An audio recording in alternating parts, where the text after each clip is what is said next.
अल्लाह के नबी सल्लल्लाहु ताला अलैहि वसल्लम के पास एक सहाबी आए, ऊंट पालते थे। कहा एक ऊंट बहुत सरकश हो गया है, और जब ऊंट सरकश हो जाता है ना, किसी की खोपड़ी खींच लेता है।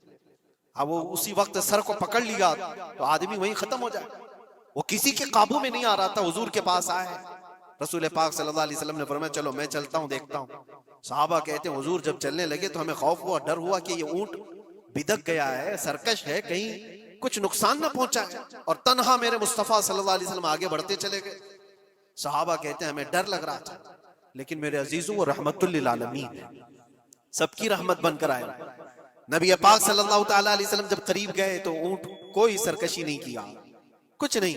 हुजूर पाक सल्लल्लाहु ताला अलैहि वसल्लम के चेहरे के पास अपना मुंह करता है और अपनी जुबान को चपड़ चपड़ चपड़ करते हुए अपनी जुबान हिला रहा है।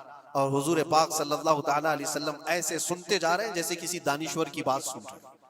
फिर नबी पाक सल्लल्लाहु अलैहि वसल्लम ऊंट के मालिक की तरफ मुतवज्जे हुए और कहा यह ऊंट तेरी शिकायत कर रहा है, ये ऊंट तेरी शिकायत कर रहा है। ये सरकश इसलिए हुआ कि तू इसकी ताकत से ज्यादा बोझ इस पर डालता है और खाना इसको कम दिया करता है।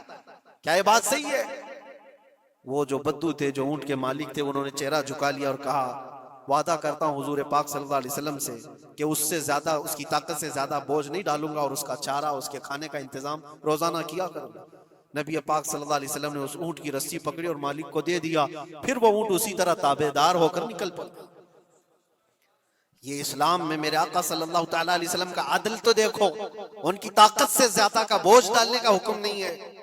और दुनिया ये प्रोपेगेंडा फैलाई हुई है कि यहाँ जानवरों को काटा जाता है। जो ज़िबाह करने का हुक्म है वो अल्लाह के हुक्म से।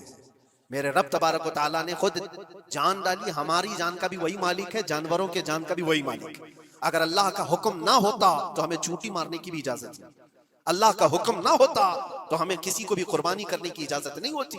ये रब तबारक व तआला का हुक्म है, तो जाहिर सी बात है हम अल्लाह के बंदे हैं। रब तबारक व तआला जानवरों की कुर्बानी का हुक्म दिया, इसलिए हर साल बकरीद में मुसलमान कुर्बानी करते हैं। अगर अल्लाह चाहे तो अपने बेटों की कुर्बानी का भी हुक्म दे दे, और दिया है रब तआला ने, और वो भी करके दिखाया सैयदना इब्राहिम अलैहिस्सलाम। अल्लाह तबारक व तआला अगर हुक्म दे तो क्या तुम ऐसे मुसलमान नहीं हो? मुसलमान का मतलब होता है सर झुकाने वाला अल्लाह के हुक्म के आगे। ये नहीं पूछेगा कि क्यों है और कैसे है। मुस्लिम कहते हैं अपना सर झुका दिया अल्लाह की बारगाह में, उसके हुक्म के आगे।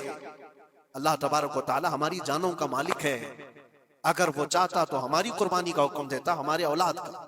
लेकिन रब तबारक व तआला ने ये सुन्नत इब्राहिमी पर पूरी दुनिया को सवाब देने के लिए जानवरों की कुर्बानी का हुक्म अता फरमाया।